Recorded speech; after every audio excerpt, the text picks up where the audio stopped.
गोंदिया शहराला लागून असलेल्या कुळवा ग्रामपंचायतीच्या सदस्यासह सरपंचाने आंदोलनाचा इशारा दिला आहे, तर जिल्हा परिषद सदस्य पूजा सेठ यांनी देखील या आंदोलनाला पाठिंबा दिला आहे। याला कारण म्हणजे कुळवा गावातून जाणाऱ्या मुख्य रस्त्यावर असलेली नाली मागील 1 वर्षापासून फुटली असल्याने नालीचा पाणी हा रस्त्यावरून येत असून येणाऱ्या जाणाऱ्या जळवाहनांमुळे रस्त्यावरून पायी जाणाऱ्या तसेच दुचाकी वाहनाने जाणाऱ्या लोकांच्या अंगावर पाणी उडत असून या संदर्भात अनेकदा सार्वजनिक बांधकाम विभागाला पत्रव्यवहार देखील करण्यात आला, मात्र तरी देखील कार्यकारी अभियंता याकडे लक्ष देत नाही। तर दुसरीकडे कुळवा गावात असलेल्या शाईबाबा राईसमिलचे दूषित पाणी गावात असलेल्या तलावात जात असल्याने याचा त्रास लोकांना होत आहे।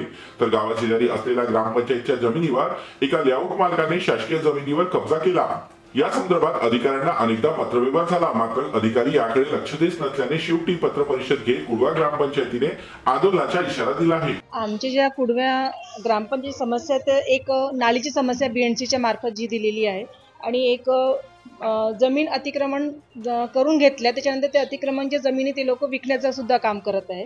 त्याचबरोबर पांडे लेआउटला खरेदी विक्रीचं काम आणि मोक्षधामला ते जो तलाव आहे तिथे सुद्धा त्या राईस मिलच्या माध्यमाने जो घाण पाणी त्याच्यामध्ये सम्मिलित होऊन तो पाण्याचा म्हणजे काही त्याचा पाण्याचा उपयोग होत नाही आणि हे सगळ्या गोष्टीचे आमचे मुद्दे आहेत।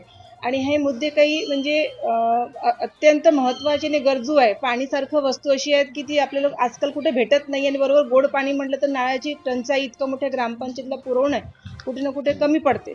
तर या सगळ्या महत्त्वपूर्ण मुद्द्यासाठी मी सुद्धा या माझ्या ग्रामपंचायतीसोबत त्यांच्यासोबत म्हणजे सोबत आहे आणि येणाऱ्या दिवसात जर ह्या सगळ्या मुद्द्यांना कलेक्टर साहेबांनी किंवा पूर्ण अधिकाऱ्यांनी ज्यांना आम्ही पाठपुरावा केलेला आहे त्यांनी जर पूर्ण केलं नाही तर अन्यथा आम्हाला शेवटी एक वेगळा रूप धारण करावं लागेल।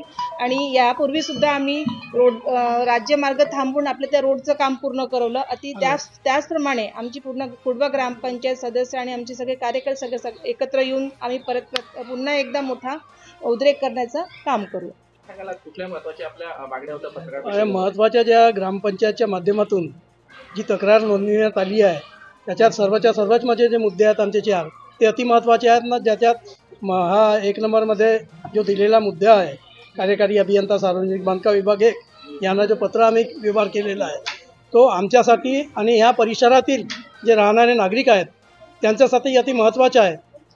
कारण की तो एवढा दूषित पाणी आहे की त्या पाण्यामुळे कोणतेही रोगराई पसरू शकते आणि त्या म्हणजे रस्त्याने जाणारे जेवढे स्कूल कॉलेजचे विद्यार्थी असतील किंवा शिक्षक वर्ग असेल त्यांनाही खूप मोठा त्रास आहे त्या पाण्याने। आणि काही 8-10 मोजके लोकांनी त्या नालीवर अतिक्रमण केलेले आहे। 8-10 मोजके लोकांसाठी हजारो लोकांचं जो नुकसान होत आहे त्याच्याकडे दुर्लक्ष करण्यात येत आहे जाणून-बुजून। तो कुठंतरी थांबण्यात यावा ह्या माध्यमातून ग्रामपंचायतचे पत्रव्यवहाराच्या माध्यमातून एवढीच अपेक्षा करतो मी आज। आता आमचा पाऊल तोच राहणार आहे। जिल्हाधिकाऱ्यांना आता आपण त्यांच्या समोर सर्व भेटून त्यांना निवेदन देणार आहोत की सर आमच्या 8 दिवसात हा सगळे आमचे जे मागण्या आहेत त्या पूर्ण झाल्या पाहिजे, नाहीतर आम्ही लबानेला नाही सोडणार आणि कलेक्टर साहेबांच्या समोरच आता उपोषणाला बसणार। कारण की आम्ही त्यांनी ज्यांनी अतिक्रमण केले होते त्यांचे 3 ते 4 वेळा ते फेकून झाले होते, परंतु त्यांनी आणखी घर बसवल्याबाबत आम्ही तहसीलदारांना निवेदन दिले। तहसीलदार म्हणते मी कलेक्टरकडे पाठवतो। आतापर्यंत म्हणजे 6 ते 7 महिने झालेले आहेत। राईस मिलचा जो विषय ठेवला तो काय विषय आहे? राईस मिलचं पाणी तो आमच्या तलावामध्ये येतो, तिथे आमचे अंतिम संस्कार होतात लोकांचे आणि त्या पाण्याने आंघोळ करण्यात येते, परंतु तो पाणी असा गलिच्छ राहते की तिथे म्हणजे हातही टाकता येत नाही। त्या कारणाने आम्ही त्या मिलवाल्यालाही 2-3दा सांगितलं, तो आमच्यासमोर ते चालू करून दाखवते पाणी स्वच्छ जा रहा है म्हणून, पण पाणी स्वच्छ काही जात नाही। आम्ही ते प्रदूषण विभाग कलेक्टर यांना सगळ्यांना दिलेली आहे, परंतु काही होत नाही। कसं काय हा माहीत नाही। आता आपल्या मागण्या पूर्ण नाही झाल्यासाठी समोरच्या उपाययोजना काय राहणार? आता आम्ही सरळ कलेक्टर साहेबांच्या ऑफिस समोरच धरणा देऊ, त्याच्याशिवाय आता काही पर्याय उरलेला नाही।